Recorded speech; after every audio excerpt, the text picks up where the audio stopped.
Welcome to today's American Security Project webinar. This is an on-the-record conversation that will be available for attribution. A recording of this conversation will be posted on our website. All audience members will be muted during the discussion, but please use the Q&A box located at the bottom of your screen to ask any questions to the panelists. With that, I will turn it over to ASP Senior Fellow for Climate, Jessica Yelmo.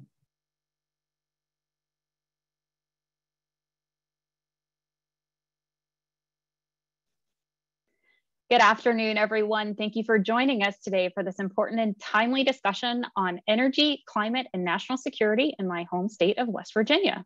I am Jessica Yelmo. I am the Senior Fellow for Climate Security at ASP. We are a nonpartisan, nonprofit think tank dedicated to fostering discussion about key national security issues, and we are pleased to be partnering today with the University of Charleston and our panelists to explore West Virginia's role in the clean energy transition.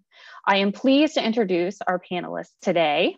With us, we have Major General Dr. John Barnette, former Commanding General of the West Virginia Army National Guard and Executive Director of Leadership and Professional Development Programs at the University of Charleston. Good morning. Glad to be with you today. Good morning. Brigadier General Bob Barnes, who is a member of ASP's Consensus for American Security, who will be with us momentarily. Delegate Evan Hansen, West Virginia House of Delegates member from Monongalia County. Hello, thanks for having me. Good morning. Mr. Ryan Thorne, the State Director for West Virginia for the U.S. Department of Agriculture's Rural Development Programs. Hey, good afternoon. Pleasure to join with you all today. Thanks for being here. Mr. Briggs White, Deputy Executive Director of the Interagency Working Group on Coal and Power Plant Communities and Economic Revitalization at NETL. Nice job getting that all out, Jessica. With you. That is quite a email signature you've got there. And Mr. Brandon Dennison from Coalfield Development. Great to see everybody. Good morning. Thanks for being here, gentlemen. With now, we're going to turn it over to Dr. Barnette for some welcome and opening remarks. Good morning again. It's really wonderful to be with you today and have the university be the co-host again this year for the event. I'd like to tell you just a little bit about the University of Charleston. It's a wonderful institution, and I've been with it now almost 10 years after I retired from my 44 years in the military. But University of Charleston is now about 125 years old. We have campuses in Charleston and Beckley, and we're the largest private university in the state. We offer associates, bachelor's, master's, and doctoral degrees, as well as specialized certifications. We're really excited about one we're doing right now with the emergency services personnel in the state, where we're training over 300 of those individuals in leadership. It's really an exciting project. The university is known for its outcome-based approach to learning, and it's becoming more and more known for the adult learning approaches that we have. We'll have about 3,000 students for the fall, and about 1,600 of those are online.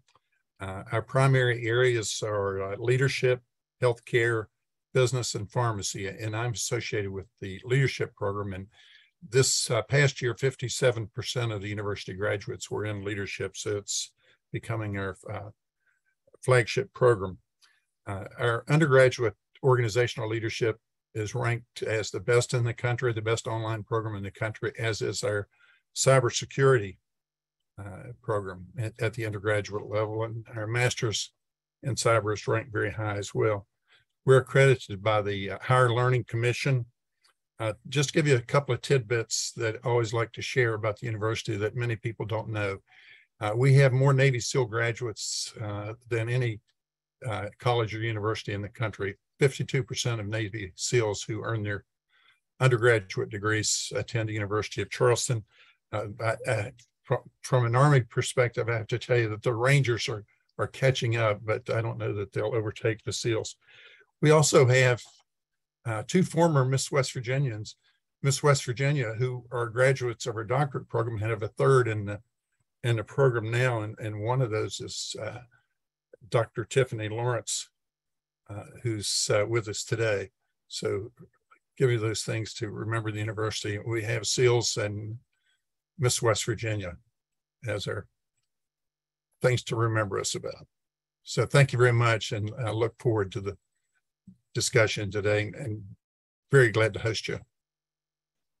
Thank you so much for those comments. I did not know that, so that's very interesting. And I see now that General Barnes is able to join us. So good morning, General Barnes. We've got a lot of ground to cover, so we have an hour and a half, but I want to go ahead and get into it. West Virginia plays a key role in energy in the United States of America, and we're going to kind of separate this into three sort of thirds for the conversation. We're going to focus on energy, we're going to talk about jobs and economic revitalization, and then we're going to tie it all together and figure out what all this has to do with climate and national security. So West Virginia is fairly synonymous with coal. I think most people know that, but coal is on the decline and has been for a while. It's still responsible for 84% of West Virginia's energy production, and currently only 5% of West Virginia's energy comes from renewables. West Virginia was the first state to leave the renewable energy portfolio standard. So with that in mind, what hope do we have? So this question is for Briggs White from Nettle and the Interagency Working Group. I'll just call it that for short. What can you tell us about your role, the report that was released last year, and what you see the current landscape is for clean energy in West Virginia? Well, thanks for that. And it's nice to be with everybody today. Yeah, I mean, the landscape is very dynamic, and you pointed out that still the state's energy portfolio is heavily reliant on coal.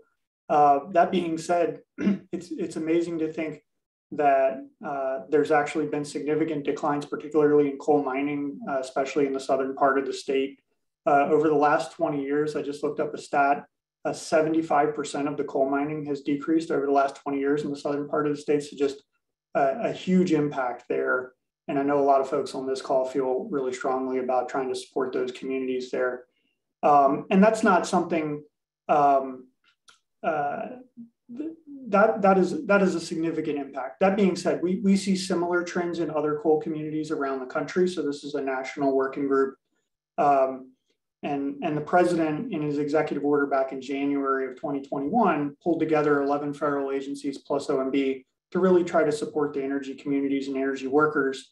In April of that year, you mentioned a report.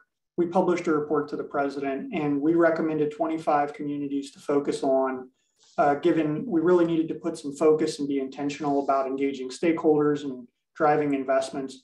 And West Virginia actually has 5 of the 25 places that we identified to prioritize. So you get places like Beckley in the southern part of the state, over in the Matewan.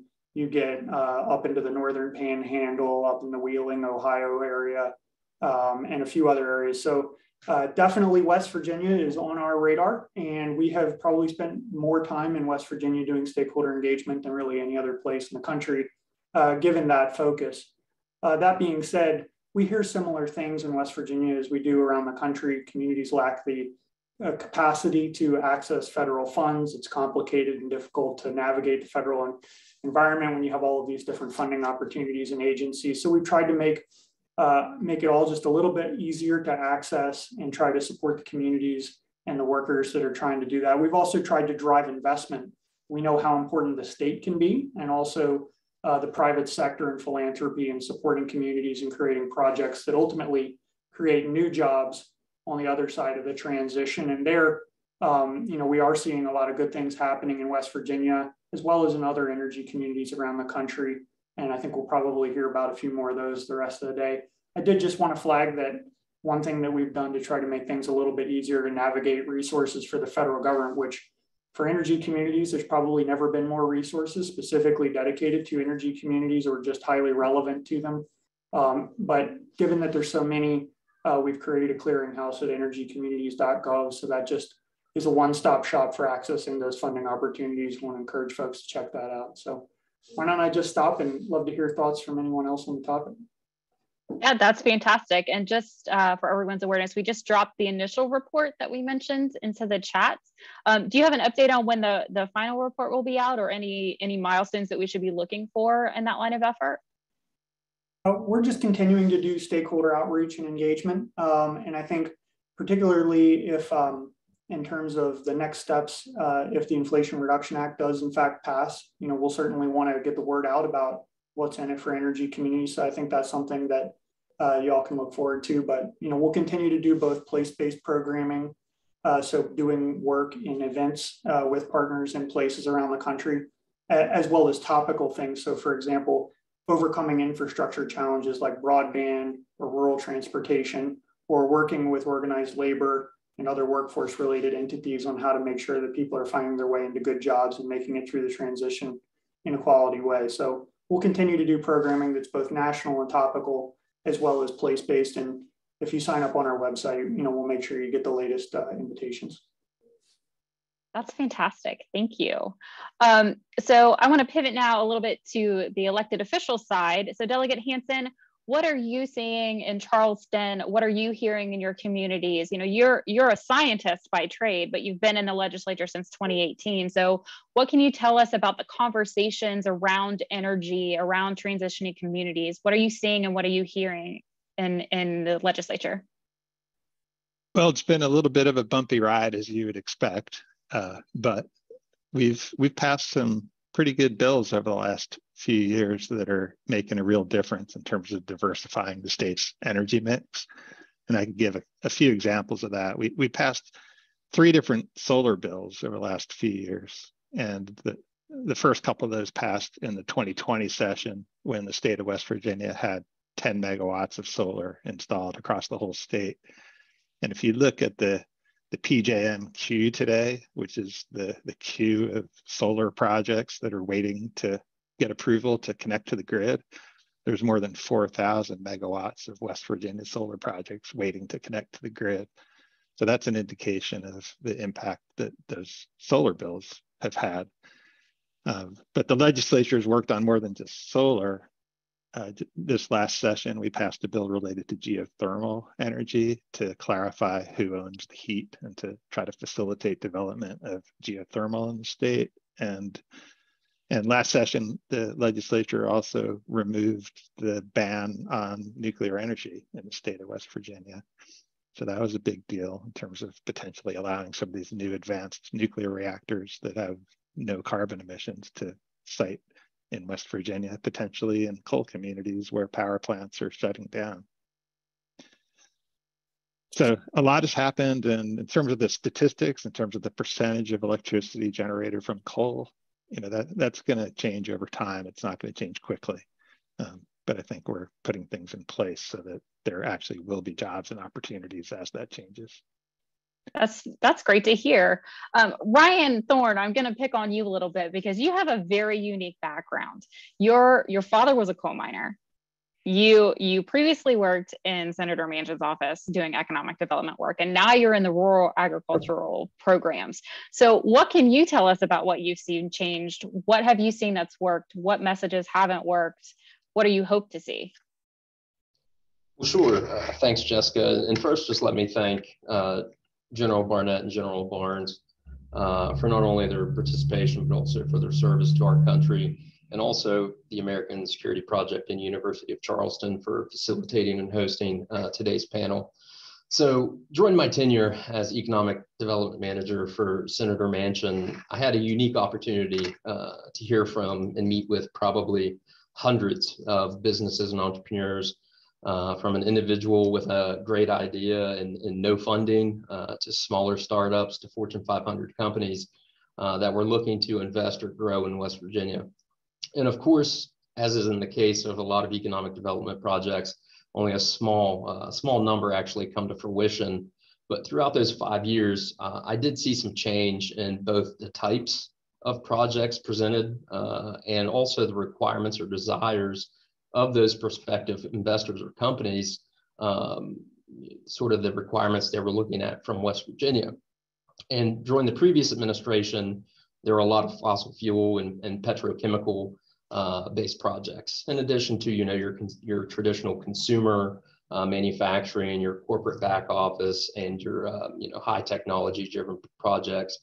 But over probably the last 2 or 2.5 years, I still heard from those companies every now and then, but a significant increase in projects relating to clean energy, especially renewable energy component manufacturing, from solar panels to EV battery production or recycling, the production of hydrogen, and then, projects that may still utilize fossil fuel, but looked at that carbon asset a little differently as far as, extracting the rare earths and the graphenes from that carbon, or advanced carbon fibers, or taking that carbon and developing into building products.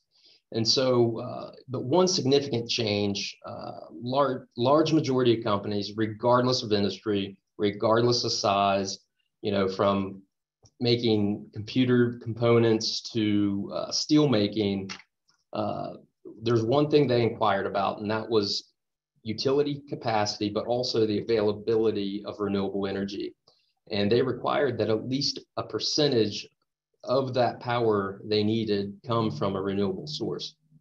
And so, I think those that are willing and able to make investments and create jobs are definitely creating that demand for more renewable energy, and are really driving the market towards the availability of more renewables.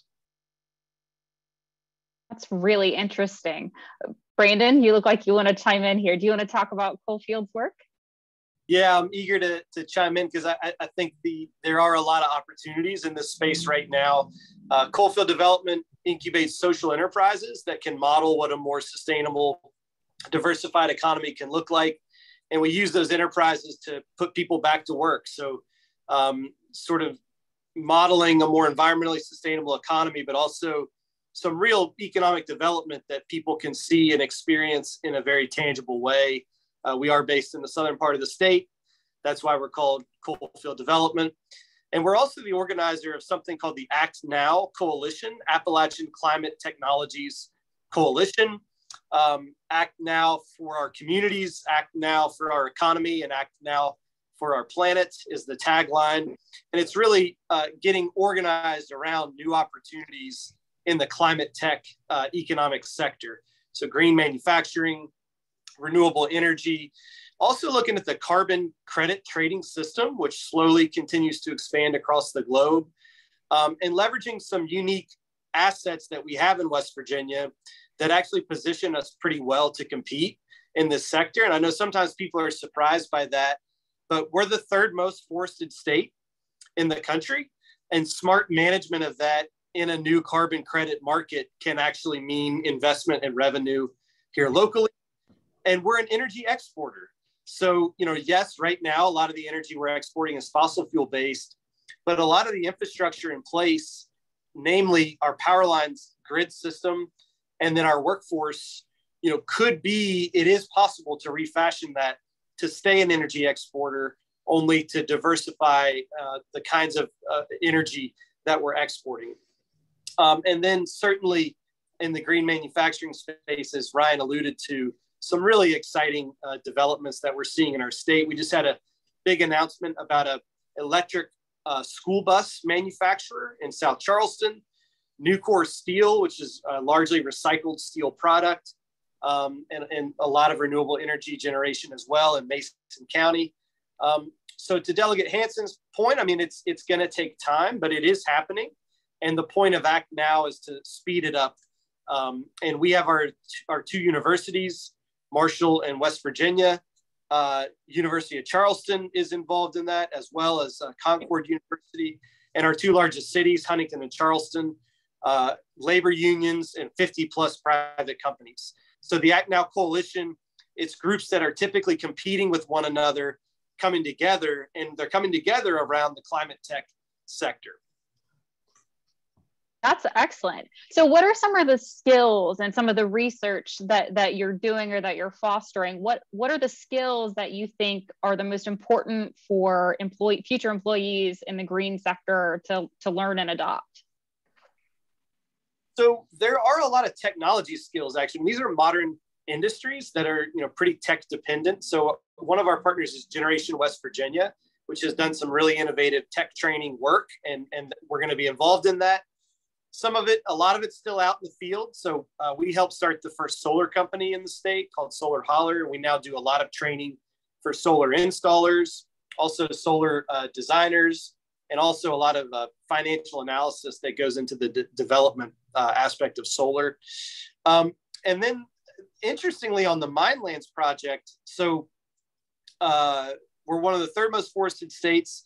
A lot of our forests have been disconnected by the surface mining mountaintop removal process. And so the Nature Conservancy has done some really interesting science to say, if we could reconnect those ecosystems, West Virginia could become one of the largest carbon sinks literally on the planet. And interestingly, a lot of the skill sets to put the landscape back together are the same as the landscapes to do the mining in the first place, a lot of heavy equipment operations and land forest management.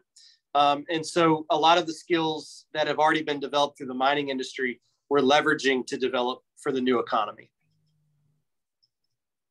That's very interesting. Delegate Hanson, do you want to sort of add on to that with some of the movement in carbon sequestration legislation? Sure, that's another thing that we did last session. We passed two bills. One bill was a rules package related to what are called Class 6 underground injection control wells. So these are the wells that are actually used to transport the carbon back underground to sequester it. So we passed those rules, and that means that the State Department of Environmental Protection can regulate carbon sequestration instead of relying on the federal EPA. But then on top of that, we passed a bill that's a broader regulatory framework for carbon sequestration. So it does things like clarify who owns the carbon dioxide after it's injected into the rock. It does things like require the state to issue a completion certificate after sequestration is done and the monitoring is complete. And it talks about liability in terms of what would happen decades in the future should the carbon dioxide leak back out of the ground. So it sets up a whole system that will allow the private sector to move into West Virginia and actually start to potentially get permitted and build some of these systems, and we can see if they actually work. Yes, they would need to work, of course. Briggs, do you want to talk at all about some of the research that NETL is doing in this area? Sure, and also the funding that's available. So yeah, NETL, if you're not aware, two big research campuses, one in Morgantown, West Virginia, one in Pittsburgh, Pennsylvania. And at these, we do work on both carbon capture and carbon storage. And amongst carbon capture, there's a lot of different flavors. We do it all from the direct air capture, where you're pulling it out of the air, to a point source capture, where if you're trying to take CO2 out of a hard to abate industrial application like cement making or refinery, or from obviously a power plant. So whether that's a coal or a natural gas fired power plant, and mitigate that CO2. Regardless, you need carbon storage. And so, you need to understand the geology, as Delegate Hanson mentioned, and get the permitting and the monitoring and all of that right. And so we do research on all that parts of it as well. Moreover, there's a lot of funding available, in particular through the infrastructure bill, although we'll wait and see if there's additional tax credits available. But certainly, I think it was $3.5 billion through the infrastructure bill for carbon capture. There was additional funding for direct air capture hubs. And then also for hydrogen hubs, there was $8 billion set aside for the hydrogen hubs, with at least one of those hubs coming from a fossil-based resource. So, I think that provides a lot of opportunity, incentive for the private sector, state governments to jump in there. And then back on your workforce question, one good thing about the carbon storage in particular is that you're going to use a lot of the skill sets that the oil and gas industry or fossil energy workers are familiar with, whether that's laying out the pipeline or the underground kind of infrastructure. So that there's a good workforce match there in terms of skill sets. That's really great to hear. We do have, I just want to remind the audience, we do have a Q&A function. So I'm going to take one of the questions here from Mike Toney from the Charleston Gazette Mail. He asks, what are the keys to ensuring that extraction of critical mineral components of solar, wind, geothermal, and electric vehicle production does not adversely impact environmental justice communities in West Virginia and across the country? What positions do you see West Virginia taking in the U.S. energy economy as geopolitical focus shifts from coal and gas to critical minerals? That's open for anybody who wants to take it. I'll just briefly, I mean, I'm not an expert in the space, but it's a great question. And, you know, that we need to be really smart as we shift. You know, there are some unexpected, a lot of what goes in to make a solar panel has to be mined. And right now, a lot of it's getting mined and made overseas. A lot of the policy shifts you're seeing in Congress right now, the CHIPS Act, the IRA, are about, you know, onshoring that process in a country that's more regulated, and we can do that more safely. Coalfield development, we've done a lot in the recycling reuse space. So what I will say on the back end, so at the end of a useful life of a solar panel, this is a solvable problem. There are safe ways to recycle these panels, and you can actually create a lot of jobs that way. We need to have a proper regulatory structure in place to make sure that it happens. In other words, we need to make it more expensive to just toss a panel in the landfill than it is to recycle and reuse those components and hire local people to do it. So it is an overlooked aspect of this that we need to not take our eye off of, but also it is a solvable problem with just some smart system design. And I could add to that we did pass a bill related to, at least for the large solar arrays, bonding and things like that to make sure that they don't leave sites unreclaimed after a solar array is no longer in production. In terms of the environmental justice aspect of it, that's definitely an issue across the country, but here in West Virginia too. And it's related to those types of production processes that Mike mentioned in his question, but it's really more broad than that, I would say. I'm looking at potentially introducing an environmental justice bill this next session. I'm looking at what's been done in some other states. So for example, in Maryland, they just passed a bill that requires the use of a certain type of screening tool when there's a permitting decision in order to better understand how it might impact environmental justice communities. And it requires that screening result to be reported back to the permitting agency and made public during the permitting process. So that's at least a step towards at least understanding what the impacts might be for a community that already has a disproportionate share of the impacts. More broadly, though, I think what needs to happen is that our state DEP needs to be well funded. And they need to be able to have the permit writers and the inspectors that are required so that they can do a good job and that they could properly enforce the law fairly across the board. Sure. I'd just like to add from a national security perspective on the critical minerals that are involved in renewable energy and advanced energy policy, practices. Securing a geopolitically reliable source for those critical minerals is a major national security concern, and Congress is reacting to that with a lot of onshoring initiatives.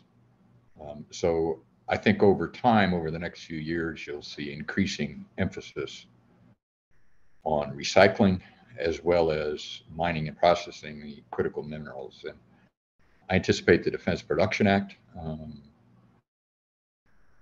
to be a key actor in that, and some funding through that to expand U.S. or friendly nation sources of these critical minerals. And recycling is a big piece of that as well.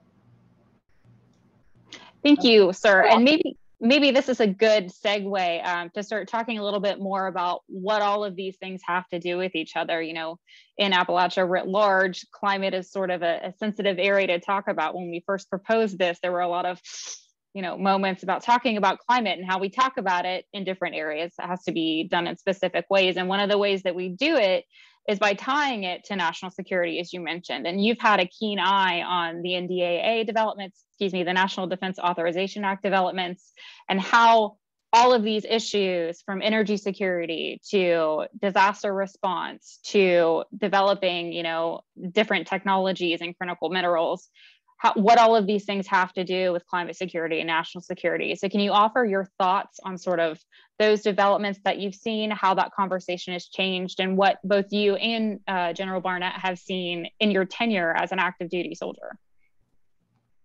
Well, climate change affects national security in multiple ways. And I guess the easiest way to think of it is the direct impacts and then the indirect impacts. And then direct impacts, I would include in there increasing impacts of extreme weather events, sea level rise, wildfires, thawing permafrost, drought, on U.S. military installations in the United States in particular. And just like the rest of the country, the DoD infrastructure, bases, ports, airfields, are increasingly suffering severe damage from these increasingly frequent extreme weather events, wildfires, and droughts. In the last few years, DoD installations have suffered multiple billions of dollars of damage from that. But there are other direct impacts. The changing climate can affect the ability of DoD to train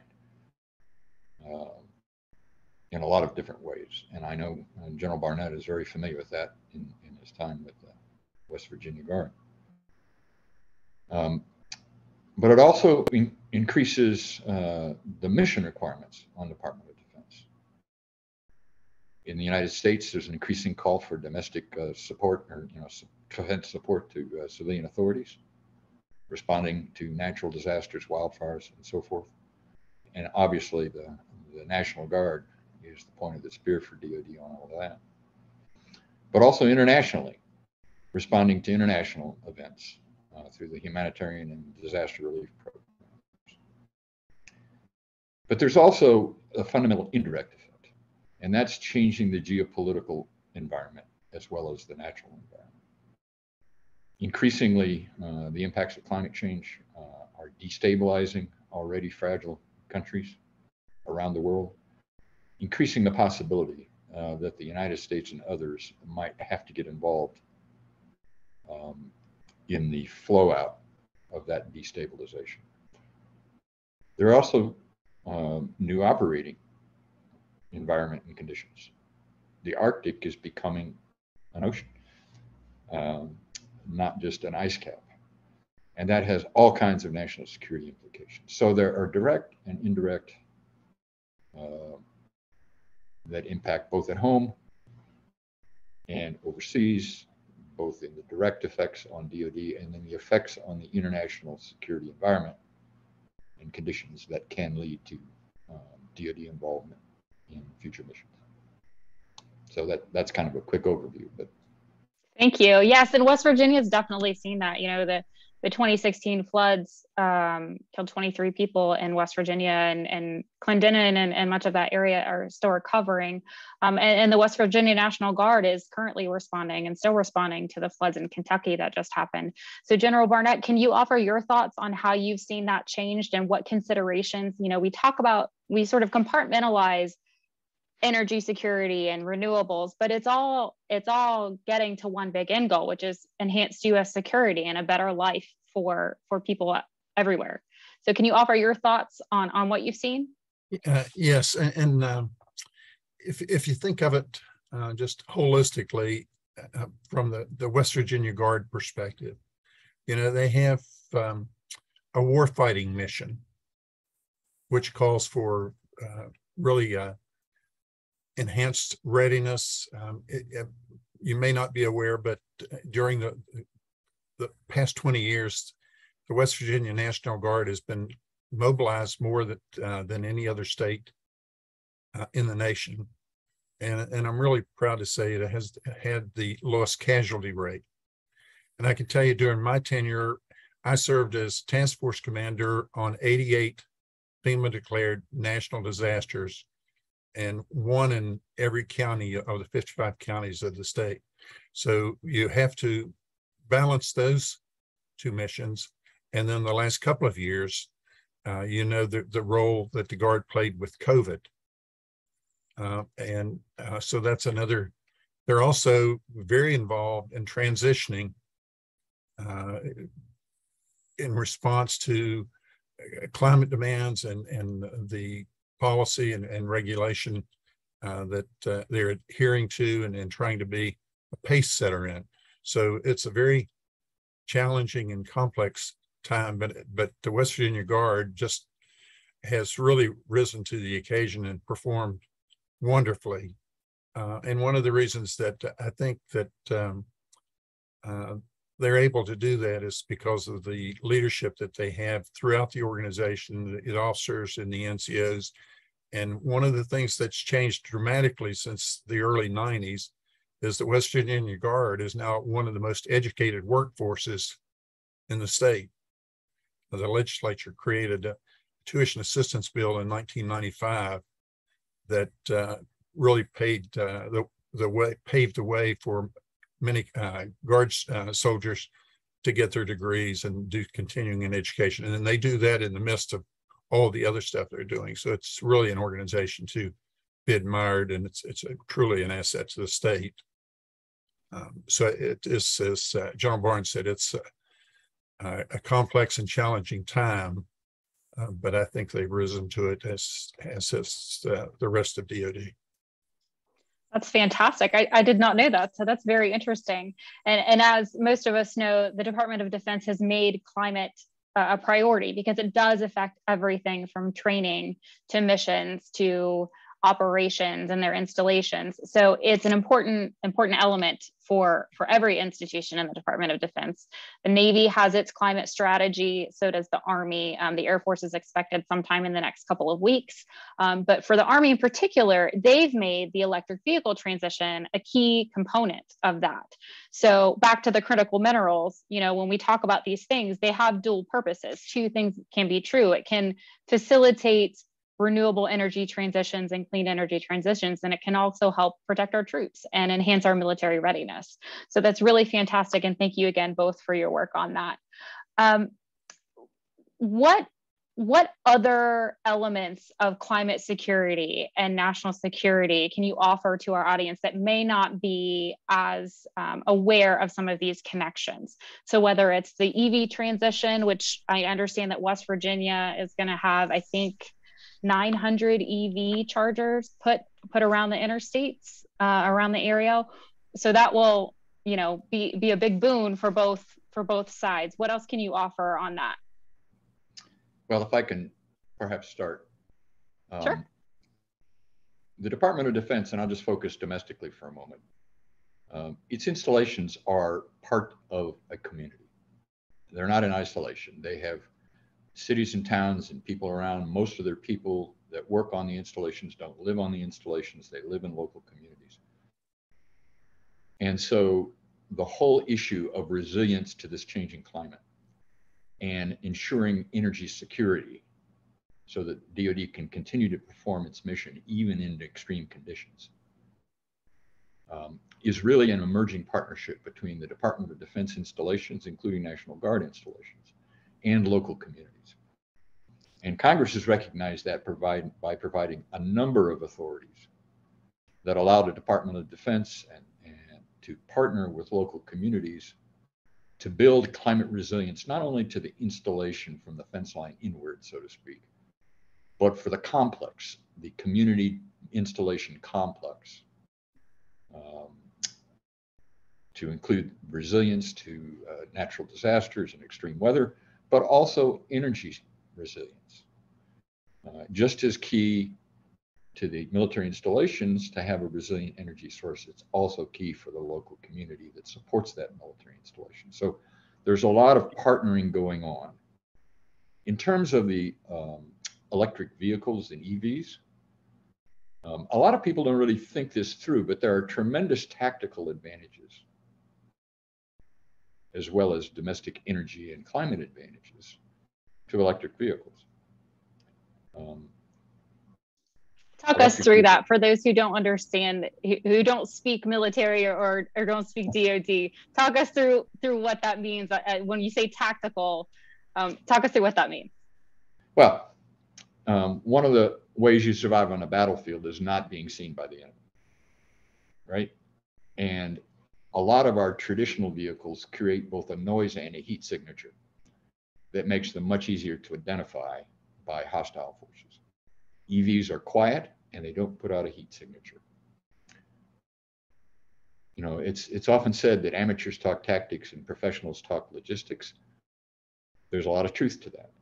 And the logistic tail for our traditional military vehicles, fossil fuels, is heavily around three things: fuel, water, ammunition. You lessen the logistic burden on any one of those three, and you make your operations more viable and safer from counterattacks from the enemy. We lost a lot of people in fuel convoys over the years in Iraq and Afghanistan. Okay, so there's some real, people don't really think about the tactical advantages of the EV. There's obvious advantages to electric vehicles in the United States at installations, and that's where the military is first going to transition their vehicle fleet in the United States, the administrative fleet, to electrical vehicles. But ultimately, there's going to be a big, significant transition into tactical vehicle EVs as well. And DoD is really charging out with the research and development needed to do all that effectively. So. And Jessica, in the state, the Guard is focused on, just as General Barnes said, on resiliency and energy assurance, not only for their facilities, but as the responder, if you will, and the portability of that as you go to disaster scenes. They're also very much involved in the conversion to green technology and have really aggressive conservation plans. And again, as you would think, they're placing major efforts on regulatory compliance and also integrating their plans, again, as General Barnes indicated, with the larger community and not seeing themselves in isolation. But again, the facilities themselves, and our major facility in the state is at Camp Dawson for the Army side, and of course the air bases in Charleston and Martinsburg, but working on the assurance and the redundancy to maintain operations and again to do that efficiently and with conservation. So they've got myriads of activity going on in those areas. That's great to hear. And speaking of conservation, I'm going to chime in here with a question from the audience. The question is posed as follows: in all efforts to explore energy resources, what are the efforts made to promote conservation of energy at the consumer levels, at home, in offices, businesses, government buildings, etc.? Delegate Hansen, maybe you could take that, or Ryan. Can you talk about conservation efforts either from the sort of legislature side or from the USDA side? Yeah, I could take a crack at it. From the legislative side, we did pass a bill related to energy conservation at state buildings a couple of years ago that included targets for energy reductions in state buildings in order to save taxpayer dollars and also benefit the environment. So that process should be moving along. The Inflation Reduction Act also does include some programs related to energy efficiency in homes and businesses. So if that passes, there should be some additional incentives to help with that.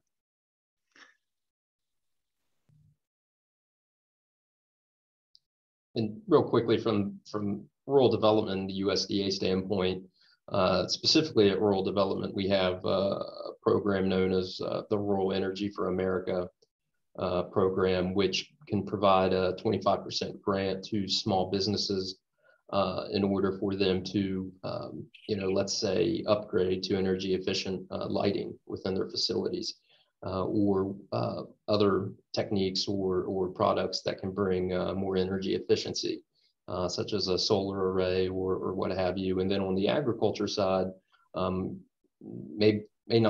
may not necessarily be rural development specifically, but some of the other agencies within USDA, a lot of encouragement for innovation on how to grow food or produce grow livestock in a more sustainable way, using less land or less water resources.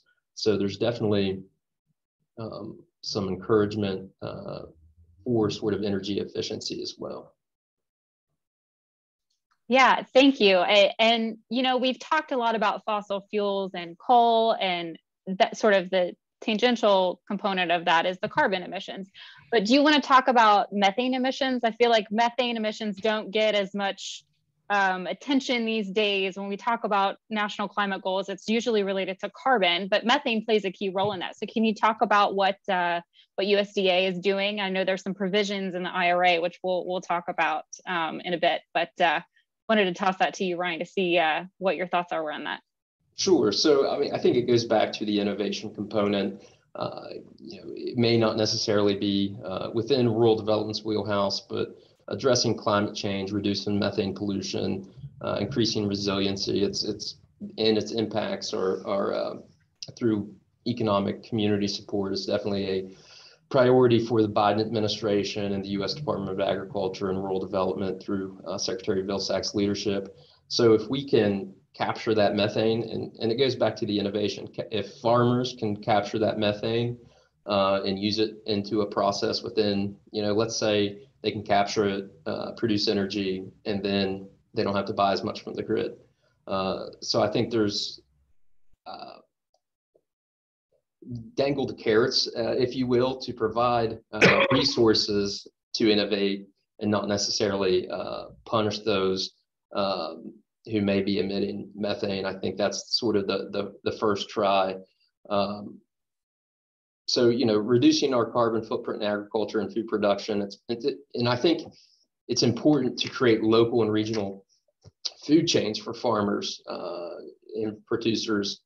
And, you know, if you're able to grow, raise, process, store, distribute, sell, consume food within 100 or 200 mile radius, not only does it reduce pollution and the carbon footprint of getting that product to market, but can also save farmers on their fuel and freight costs, on storage costs, and can reduce spoilage and wasted product.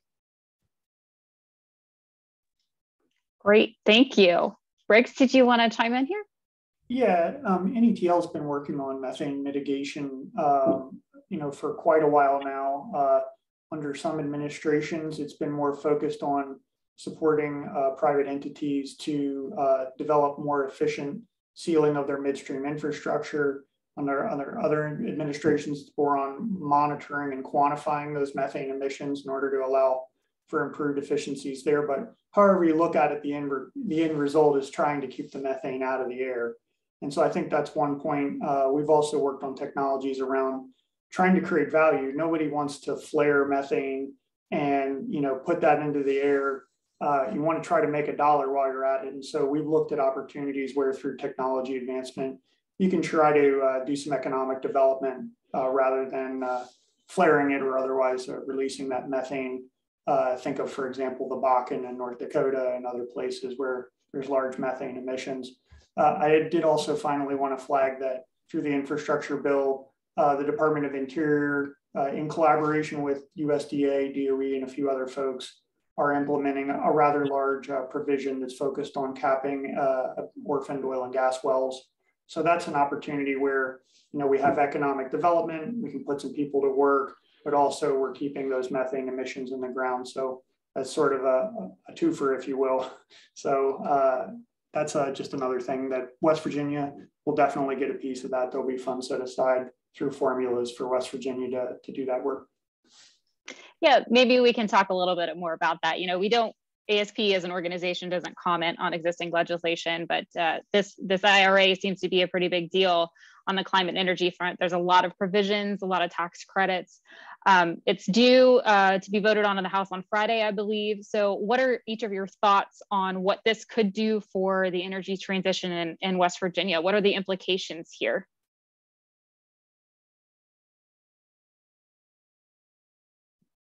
If no one else wants to go first. I think it's a big deal for West Virginia if it passes. There's so much in it, but what I'm particularly excited about is how it could help grow manufacturing jobs in the state. there's the provision for the 48C tax credits, the advanced energy manufacturing tax credits that Senator Manchin has been championing for years now, and it looks like it's finally going to happen. And a large portion are dedicated to energy communities, which virtually the entire state of West Virginia, if not the entire state, qualifies. So that could mean, you know, millions to billions of dollars of investments and the jobs that go with that, and setting West Virginia up to have manufacturing jobs that are going to thrive in a low carbon economy rather than manufacturing jobs that rely on fossil fuels. And that's a real transformation that's important for us to actually survive and thrive as this transition occurs. So it's not just about where we get our electricity from, it's also about manufacturing. And Brandon mentioned, I think it was Brandon who mentioned Nucor and Green Power as examples of companies that are already committed to coming here and are coming here that have strong demands, like Nucor, for example, strong demands for renewable electricity or zero carbon electricity, or Green Power that's making these electric trucks and school buses that are tied to this transition that's occurring. You know, these are the types of things that you wouldn't expect to see in West Virginia at least a few years ago, but we are starting to see them now. And so I think the Inflation Reduction Act is going to help us continue to move in that direction. Yeah, I could point out a couple of other things that people may not be focusing on as much, but one of the provisions in that act is to focus new solar development on former mine lands and other degraded areas, and the mountaintop removal impacts of coal mining creates a lot of ideal locations for that kind of solar investment, and typically are already well connected to the grid as well in terms of the power line. So I think that focus on the location of new solar on already degraded lands or former mine lands would be particularly beneficial in West Virginia. The other aspect I think is overlooked a little bit is how much it also focuses on forestry and agriculture and expanding the ability and resources to individual forest and farm owners for expanding their practices that lead to additional natural carbon sequestration in the forests and soils and plants. So I think those are also a couple of important aspects of the bill for West Virginia. And I can just quickly piggyback on both General Barnes and Delegate Hansen, as Delegate Hansen stole my thunder on 48C. But to the General's point, there is roughly $40 billion in IRA that's related to agriculture, $20 billion in funding to assist with conservation programs to encourage innovation and climate smart agriculture practices, and $14 billion to assist communities and farmers and small businesses to invest in renewable energies, which at the end of the day bolsters their triple bottom lines. And on the point of 48C, I believe it's a $4 billion set aside for traditional coal communities. And it has been a component that Senator Manchin has been championing for a number of years. So it's great to see that it was in the Senate version of the IRA.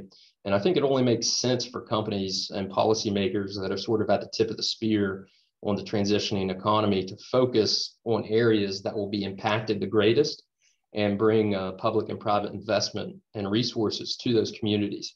The need for there to be a sort of a tangible bridge for, let's say, a coal miner that works at a steam coal mine to walk across. And on the other side, there's a manufacturing job that pays them just as much or close to what they were making at the mine.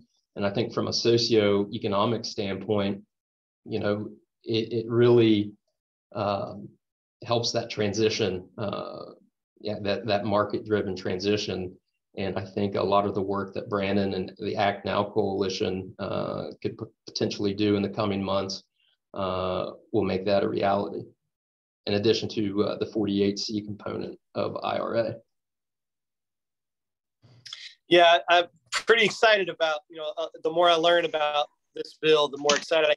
There's a lot of the tax credits, renewable energy tax credits that are in the bill nationwide have a 10% boost for coal impacted communities. So yet another call out specifically to coal impacted communities. I've been in touch with Solar Holler over the weekend, Dan Conant, who has one of the fastest growing solar companies in the state. This is going to have very real impacts that's going to lead to new jobs in our state very, very quickly. Those are IBEW solar union solar jobs right here in the southern part of the state.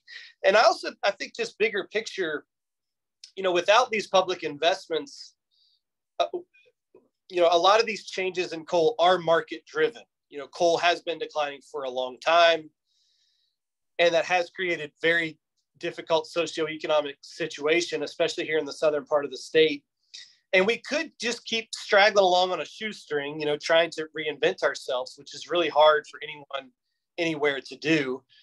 Or if we could leverage these major new public and private investments together, it's a chance to stay in the game, to stay in energy state, to stay a manufacturer, and to keep good jobs that have dignity and agency, and to not have to depend on, federal subsidy to survive. Not that there's shame in that. We all do what we have to do to survive. But really here in Southern West Virginia, we're proud we feel like we've powered this country for a long time, and we want to keep contributing in very meaningful ways. This is the level and the scale of investment that actually makes that possible. That's great. And I'm going to follow up with a question for you, Brandon, primarily, but anybody else is welcome to chime in on this. There's an identity element to this. We in West Virginia, there's a definition and defensiveness, I think, when it comes to coal. And when we talk transition or clean energy or climate, there's a bit of that's not for us. That's not who we are. So how do you navigate the identity element for folks that might be transitioning from a coal career to something in solar or another renewable source? There's totally an identity issue here. And I think what I'm finding, sometimes maybe there's a generational divide. I think anyone who's had the same career for 20, 30 years to be expected to pivot, that's a tough ask. But it's really about the dignity and the agency. So I think for a lot of West Virginians, it's a wanting to contribute. And I mentioned public assistance. I think a lot of times policy discussions sort of view coal communities as this problem to be mitigated. It's like, well, if we can subsidize that income somehow, or, we're going to increase the unemployment programs. And again, I don't want to demean that, because if you're in hard times, we just do what we have to do to feed our families. But really, we don't want to have to depend on federal programs to survive. We want to contribute very meaningfully to our nation's economy. And what I'm seeing, if that's, through a IBEW solar installation job, there's a lot of openness to that as compared to a mining job. So it's not just about the sector, but it's more about being in a job that we can be proud of, and that one we feel like we can really contribute to the country. Thank you so much for that. Ryan, did you have something you wanted to add to that? You look like you were ready to chime in. I just think Brandon is pretty spot on. I think there's a lot of talents that correlate well between some of your traditional energy jobs and, let's say, advanced manufacturing for clean energy. And it comes with the pride standpoint. You can't expect a 50-year-old individual who's been in the coal mines for 30 years to pivot to do computer programming. They're used to working in their hands, but not in that aspect. But if you put them in a manufacturing facility where they're making a hybrid transaxle or a battery for an electric vehicle, they see that electric vehicle going down the road, they can be proud that they had a part in making that vehicle. Excellent, thank you. Briggs? I agree with all this conversation. I actually wanted to go back to the IRA just for a second. And sure. While we don't take positions on pending legislation just to observe, there's some other important items for energy communities. One is increased funding for the Black Lung Disability Fund. And so those workers that have worked so long and gotten Black Lung will have a little more security, and it also increases the rate back up. It had dipped down and it'll go back up in terms of the amount for that. So that's an important worker-related provision. Also, there is a very large amount of loan guarantee authority. Both USDA Rural Development and DOE have financial mechanisms as part of this with respect to fossil fuel infrastructure. Take, for example, a coal plant. There will be the opportunity to refinance that in some way and put it through some kind of productive means to retransform it or even do environmental remediation, but there will be additional loan authority that will be available for that. So as we think about, you have one asset and you want to try to build towards something new for economic development, create jobs, et cetera, this is a lot of additional capital that can be brought to bear. So I just wanted to flag that. Thank you. We'll definitely keep an eye on that on Friday. Let me just toss in a quick thing about the IRA. Sure. And that has to do with advancing the notion of hydrogen as a key energy source as part of the transition and creating hydrogen hubs. I personally think that hydrogen will play an increasingly important role in the energy picture. And I think the IRA and the potential hydrogen hub, including potential West Virginia direct impacts in that context, is an often overlooked but very important piece of this trend. Yes, and West Virginia has put forth a bid, or I'm not sure what the exact lexicon is, but they've put forth an application to be the location for one of these hydrogen hubs. So let me ask, Ryan, I see that you want to chime in on this, and I definitely want to hear from you, but let me pose this question first. Is hydrogen considered a renewable energy source? That's a bit of a sticky question. The scientist I see wants to chime in here. Well, it depends how you generate the hydrogen. I mean, Yeah. Green hydrogen comes from renewables, and that would be considered a renewable energy source. Talk us through what green hydrogen is. For my grandmother sitting in Ripley, West Virginia, but what can we teach Donna about green hydrogen? Well, one way to create hydrogen is to put electrodes in water and to use a lot of electricity to separate out the hydrogen. So the question is where you get that electricity from. And if it comes from renewable sources, then you're generating the hydrogen with 100% renewable sources, and it's zero carbon. When you use the hydrogen, there's no carbon emissions. So it's just a question of how you generate the hydrogen.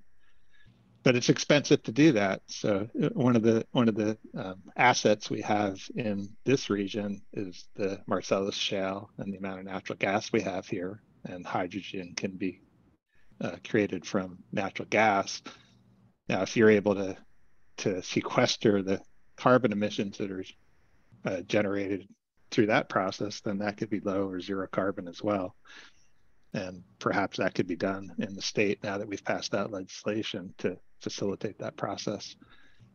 But long term, I mean, I think what I'm interested in, and a lot of people are interested in, is green hydrogen. How do we get to a place where we could have a hydrogen economy where that hydrogen is truly based on renewables? General, did you have another comment? Oh, it's just that the production, one of the interesting things from a military perspective is what's the waste product of the combustion of hydrogen? It's water. So, H2O. And that has some interesting implications from military logistics perspective. Do you want to say any more about what those implications are? Well, if, I don't want to get too far down that rabbit hole, but if you're using, hydrogen powered vehicles in a deployed context, there are ways to capture the waste product of the burning of hydrogen in a way that further reduces your logistics tail by collecting the water produced. Which is a good thing. So Briggs, over to you. I was just going to say, I think that hydrogen provides a lot of opportunities for a low greenhouse gas economy-wide. We think a lot about the electricity sector, but there's these really hard to decarbonize industrial sectors, for example. There's also inputs into transportation fuels where hydrogen, especially if it's made with a low carbon resource, can be a really good input to mitigate greenhouse gas emissions. One challenge is getting to cost-effective green hydrogen. And really that's going to take a bit of time for the supply chain to catch up. And so hopefully, if this IRA bill is passed, that'll provide some manufacturing capacity that will help out. But things like the electrolyzers that Delegate Hansen mentioned, those are going to be important for separating that water out and making the hydrogen. And right now, the costs need to come down as manufacturers build up their ability to create those in cost-effective volumes at the right scales. And a lot of other aspects associated with this. So in the meanwhile, we have what's called blue hydrogen sometimes, which is taking natural gas or another fossil fuel, converting it into hydrogen, but capturing the CO2, as Delegate Hansen mentioned. And that comes everywhere from just capturing some of the carbon to capturing a whole lot of it. And the costs and the technology readiness levels vary. But the bottom line is that it's a little more available near term at large quantities. Currently today, something like 98% of hydrogen is made from reforming natural gas, and carbon capture and storage can be done. It's just a matter of the economics associated with it. So that's sort of what we have today as a bridge to getting to green hydrogen at some point in the future.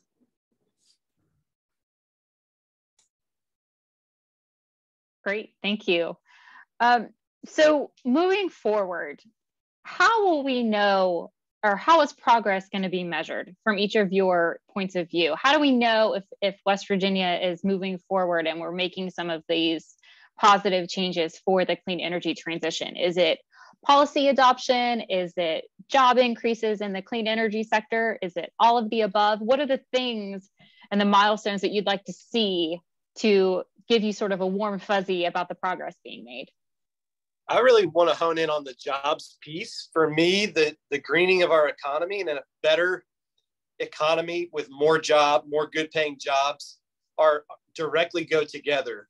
And I think the reality is the decline in the coal industry has been really tough for Southern West Virginia. But even when coal was booming, we had some of the highest poverty rates in the country by a lot. And so my argument is actually our goal is not to get back to where we were 20 or 30 years ago. It's to create a more diversified and healthy and strong economy than we ever had before. And if we don't do that, then we failed. And the environmental aspects, of course, are key, but people need to have economic security along with that. And I believe it's possible. I believe one reinforces the other. And that's the future we're going to see.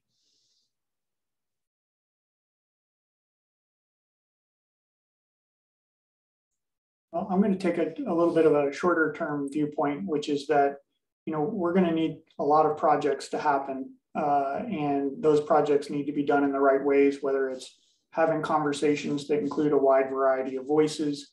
We heard the discussion earlier about environmental justice around projects. In order to do things that are important for our economic and national security, like critical minerals, for example, create the good jobs while we're doing it, is to make sure we do it in an environmentally responsible manner. And that requires having all parties at the table to put together a project. As we see in some of the early data in terms of, at least from the federal side, I'd like to see some of these really hard hit communities that don't necessarily have the capacity to write a whole bunch of applications for grants for federal money to get a few wins. And that's really tough. And so that means that everybody from the state, and I want to applaud the state legislature for passing their coal communities legislation that would support grant writing and cost sharing, to private sector and philanthropy and other folks to really support those communities that really struggle with the lack of capacity. But certainly we want to support them in whatever they're trying to do. This isn't the federal government trying to tell them what to do. And so whether it's they want to diversify their economy, if they want to move into clean energy, whatever they're trying to do, just want to make sure that the communities getting hit hardest by the transition are getting the support they need and hitting a couple of singles on that way to that future that Brandon mentioned. And Brandon and Ryan, maybe to dovetail on that, can you talk about some of the best practices you have with incorporating some of those communities that have historically been disenfranchised or maybe don't have access to some of these funds or this technical expertise? Well, I think I'll follow up. You know, I've spent a lot of years, you know, from my days at Cliffs Natural Resources to the Senator Manchin's office to my time here at USDA Rural Development, is our rural communities have a lot of challenges with capacity, and sometimes they just don't know what they don't know. And so there are a few initiatives under USDA, the Equity Project, where we're going to engage with 10 communities throughout West Virginia that have traditionally not been able to utilize federal funding to find out what those barriers are. A lot of times it is capacity. A lot of times there's no local match that can be utilized for those federal funds. And also there's the Rural Partners Network, which is a collaboration between about 24 federal agencies, where we will take a deep dive into these community networks to find out how we can leverage federal funding to help bring projects and opportunities together in some of these communities.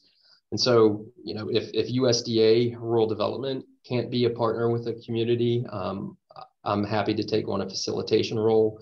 You know, I'm happy to, if someone approaches rural development with a project or a challenge that we necessarily can't help through our programs, that's where I sort of put my facilitator hat on and can reach out to, you know, Tracy Rowan at USEDA or SBA or EPA or some other agency that could potentially make things happen.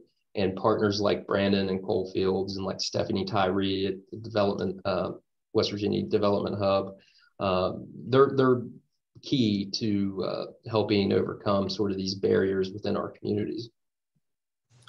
Yeah, I'm really glad this question got asked, because honestly, it gets overlooked a lot. I think a lot of times we talk about job training or economic development in these very technical terms. It's about investment and projects and certain skills that are needed, and all of that is needed.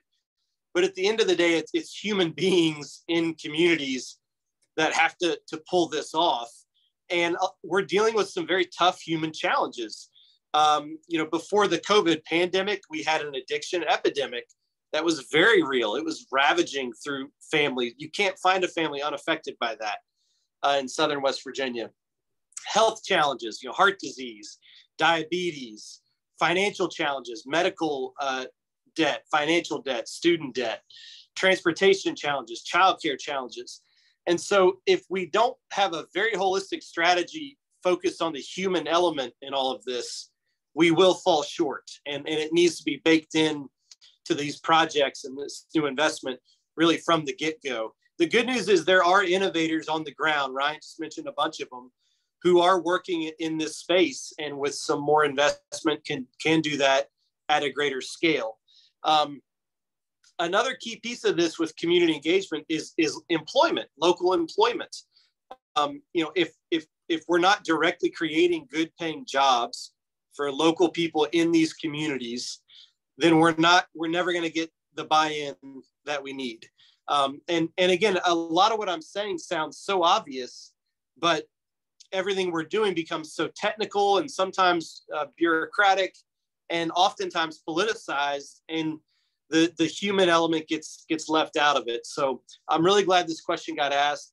It needs to be baked into the strategy for each of these projects from the get-go, and it's got to have good local employment as quick as possible to get the buy-in that we need. Thank you very much for those comments. We've got about 15 minutes left, so I'm going to take one more question from the Q&A box, and this might be best for either one of the generals to talk to, but anyone is welcome to answer. The question again is again from Mike Toney at the Charleston Gazette-Mail, I believe. Will West Virginia and the nation's energy security be stronger if we are less reliant on fossil fuels? And how soon do you expect that the U.S. can rely fully on renewable energy sources to ensure energy security?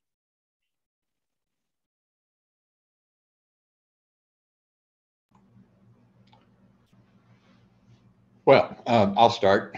The nation's security depends on a reliable source of the energy we need. I mean, that's pretty basic. Okay, and so energy diversification, multiple sources, multiple forms of energy creates a reliability and security net around energy that strengthens our national security and responses. So I guess from a national security perspective, all of the above, right? And the less we depend on energy supply chain sources in areas that are not particularly friendly to the United States, the more secure we will be. I personally think there is going to be a continuing role for fossil fuels in the U.S. energy system for some time to come, and including in the military. And we have to keep pace, if you will, so that we don't move so fast down the differing energy corridors that we break the existing ones. So an intelligent, rapid, and smooth transition, to me, is the key in terms of energy and national security. How soon that will be? I think the pace of research and development and deployment is increasing. So I think the pace of that transition will again take certainly a good number of years, but I suspect personally it'll be faster than a lot of people think. General Fantastic. Barnette? Yeah. General Barnette? Yes, I agree. I think I agree in totality there. I think that short answer is yes. It's going to require transition, and how long that is still undetermined. But I agree with General Barnes. I think with great leadership, it'll go quicker than we imagine. That's great. And I do appreciate the person that asked the question, because he used the phrase energy security and not energy independence, because I think those two concepts often get inflated or conflated. And energy security, I think, is much more apropos for this. And I do think that both what both of the generals and Delegate Hansen have alluded to is that this process is going to take time. So it's about progress, not necessarily about perfection. This is an iterative process. There will be stumbling blocks, of course, but we're moving in the right direction. So one last question. I think we've got about 10 minutes left. What are the particular policy solutions other than what we've talked about at the federal level, at the state level or at the local level, from either school boards adopting electric bus policies or counties adopting renewable energy efficiency with lighting? What are the policies that you think could be most impactful in West Virginia?